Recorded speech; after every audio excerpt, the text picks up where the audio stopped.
অফিসের ব্যস্ততার মাঝে একটু রিফ্রেশমেন্ট তো আমরা সবাই চাই, তাই মন চায় কোথাও একটু ঘুরে আসি, কিন্তু সবসময় হাতে ছুটিও থাকে না। যদি শনি রবিবারের মধ্যে প্রকৃতির কোলে হারিয়ে যেতে চান, তাহলে এক রাত্রি 2 দিনের ট্রিপে বেরিয়ে পড়ুন বোলপুর শান্তিনিকেতন। বোলপুর শান্তিনিকেতনে কখন যাবেন, কিভাবে যাবেন, কতদিনের ট্যুর প্ল্যান হবে, প্রথম থেকে শেষ পর্যন্ত আইটিনারি সহ তুলে ধরবো আপনাদের কাছে, এবং শেষে থাকছে বাজেটের সম্পূর্ণ তথ্য। তাই ভিডিওটি শেষ পর্যন্ত দেখার অনুরোধ রইল, এবং যারা চ্যানেলে নতুন আছেন তাদেরকে অনুরোধ সাবস্ক্রাইব করে আমাদের পাশে থাকবেন। বোলপুর যে কোনো সময়ই আসা যায়, তবে পৌষ মেলা ও দোলের সময় হোটেলের রেট আকাশ ছোঁয়া হয়ে যায়। তখন 3 দিনের প্যাকেজ হিসাবে হোটেল দেওয়া হয়। যদি একটু বাজেটের মধ্যে বোলপুর ঘুরতে চান, তাহলে ওই সময় দুটো অ্যাভয়েড করুন। বোলপুর যাবার সবথেকে সহজ এবং পকেট ফ্রেন্ডলি অপশান হলো ট্রেন। হাওড়া থেকে 85 থেকে 100 টাকার বিনিময়ে পৌঁছে যেতে পারবেন বোলপুর। বেশ কয়েকটি ট্রেনের ডিটেলস আমি স্ক্রিনে এবং ডেসক্রিপশানে দিয়ে দিলাম। তবে যারা হাওড়া থেকে যাবেন, পুলিক এক্সপ্রেস ও শান্তিনিকেতন এক্সপ্রেসে যেতে পারেন। যদি একটু কমফর্ট চান, তাহলে 7:45-এর জামালপুর বন্দে ভারতে চড়তে পারেন। যারা শিয়ালদা থেকে আসবেন, তারা মা তারা এক্সপ্রেসে উঠতে পারেন। আমি এই ট্রেনগুলোকেই কেন প্রেফার করলাম, সেটা ভিডিওর পরে জানতে পারবেন। আমরা শান্তিনিকেতন এক্সপ্রেসে বোলপুরে পৌঁছেছিলাম সকাল 10টার সময়। 12 কিংবা 13 নম্বর প্ল্যাটফর্ম থেকে ছেড়ে যায় ট্রেনটি, এবং ঠিক দুপুর 12:15 পৌঁছে যায় বোলপুর শান্তিনিকেতন। হাওড়া থেকে বোলপুরের ট্রেন জার্নির ভিডিও আই বাটনে দিয়ে রাখলাম। বোলপুর তো পৌঁছে গেলেন, এবার থাকবেন কোথায়? বোলপুরের আশপাশে ভুবনডাঙ্গা না সোনাঝুরির হাট? ভুবনডাঙ্গাতে 800 থেকে 1000-এর মধ্যে রুম পেয়ে যাবেন, কিন্তু সোনাঝুরির হাটে রুম রেন্ট একটু বাড়বে। যদি আরও কম খরচে বোলপুরে থাকতে চান, তাহলে কিছুদিন আগে থেকে ভারত সেবাশ্রমে রুম বুক করে নিতে পারেন। ভারত সেবাশ্রমের নাম্বার আমি ডেসক্রিপশানে দিয়ে রাখলাম। আমরা বোলপুরের ভুবনডাঙ্গাতে গ্রিন চিলিতে থেকেছিলাম। এখানে 990 টাকা ভাড়া পড়েছিল, তবে দোলের 2 দিন আগে যাওয়ার কারণে ভাড়াটা একটু বেশি মনে হয়েছে। রুমটি খুবই ছোট, বাথরুমটা পরিষ্কার পরিচ্ছন্ন, কিন্তু গিজার ছিল না। আসা হলো, থাকা হলো। এবার আসল বিষয়, বোলপুরটা কিভাবে এক্সপ্লোর করবেন, তাও আবার এক রাত্রি 2 দিনে। চলুন শুরু করা যাক। প্রথমে একটি টোটো ড্রাইভারের সাথে কথা বলে নিন। যেদিন পৌঁছালেন সেদিন বিকাল থেকে শুরু করে পরের দিন বিকাল পর্যন্ত সমস্ত স্পট ঘুরিয়ে দেখাতে কত টাকা নেবে। স্টেশন থেকে 20 টাকার বিনিময়ে হোটেল পর্যন্ত যে পৌঁছেছিলাম, সেই টোটোর সাথেই কথা বলে সম্পূর্ণ বোলপুর ট্যুরের জন্য বুক করে নিয়েছিলাম। ভাড়া পড়েছিল 1300 টাকা। তবে সবকটি স্পট ঠিক করে ঘোরার জন্য মোটামুটি 3টার সময় কিন্তু বেরোতে হবে। প্রথম দিন আমরা দেখে নেব সোনাঝুরির হাটসহ ওই দিকের সমস্ত সাইটগুলি, যেমন আমার কুটির, বুদ্ধমূর্তি, প্রকৃতি ভবন, পলাশবনির জঙ্গল ও আদিবাসী গ্রাম, এবং সব শেষে সোনাঝুরির হাট। আমার কুটিরে রয়েছে একটি রবীন্দ্র মূর্তি, হস্তশিল্প বিপণন কেন্দ্র, বাউল গানের আসর ও পাশে বয়ে চলেছে কোপাই নদী। এখানে কোনো এন্ট্রি ফিস নেই।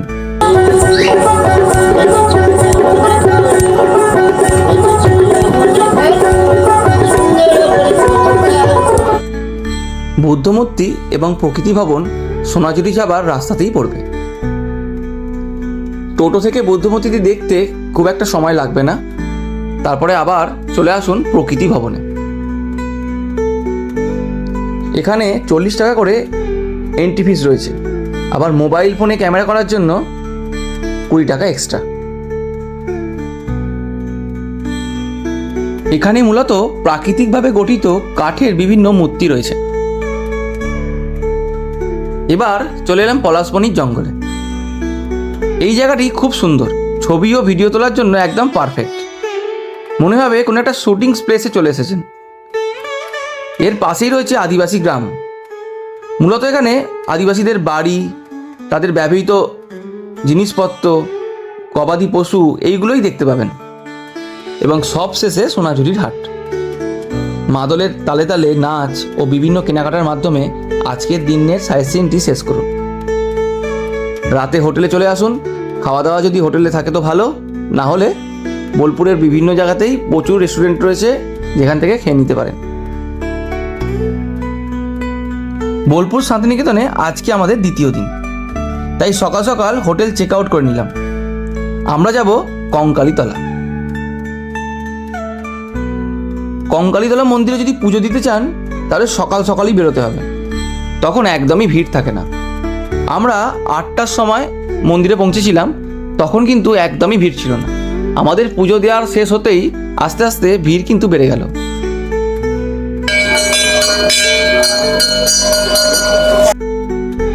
কঙ্কালীতলা মন্দির নিয়ে একটি ডিটেলস ভিডিও আমাদের চ্যানেলে রয়েছে, চাইলে আপনারা দেখে নিতে পারেন। মন্দিরটি কিন্তু বোলপুর থেকে 9 কিমি দূরে অবস্থিত, তাই টোটোতে যাওয়া আসায় ভালোই সময় লাগবে। কঙ্কালীতলা মন্দির দেখে প্রান্তিক হয়ে আমরা যাব বিশ্বভারতী ইউনিভার্সিটি।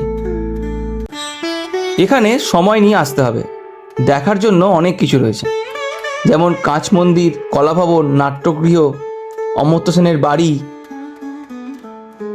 আর সেই বিখ্যাত তালগাছ, ছাতিমতলা এবং সবশেষে মিউজিয়াম।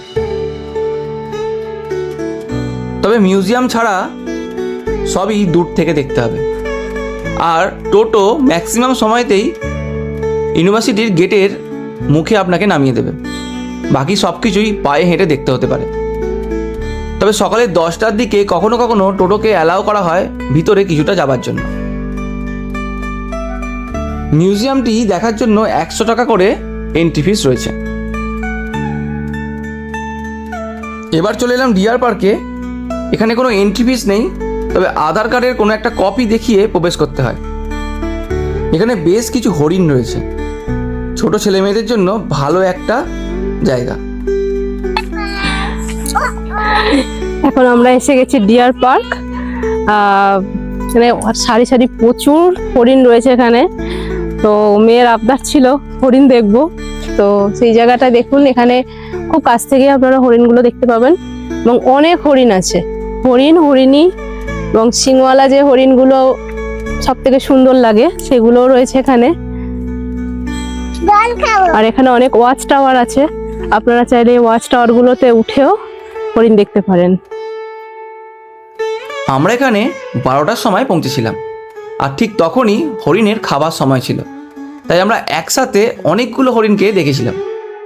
কই ওই দেখো কত হরিণ খাচ্ছে। কি খাচ্ছে বলো তো হরিণগুলো? কি খাচ্ছে দেখো? ছোলা ওলা। এছাড়াও এখানে একটি বড় অ্যাকোরিয়াম রয়েছে। এবার আমরা এসে পৌঁছালাম সৃজনী শিল্পগ্রাম। বেশ সাজানো গুছানো রয়েছে বিভিন্ন রকমের মিউজিয়াম। জায়গাটি বেশ অনেকটা বড়, আর এক পাশে রয়েছে একটি ছোট্ট বাজার। এখানে বিভিন্ন স্টেটের কালচারকে তুলে ধরা হয়েছে বিভিন্ন মডেলের মাধ্যমে, আর আদিবাসী সংস্কৃতিকেও এখানে তুলে ধরা হয়েছে। জায়গাটি ঘুরতে বেশ কিছুটা সময় লাগবে, আর এখানে এন্ট্রি ফিস 30 টাকা।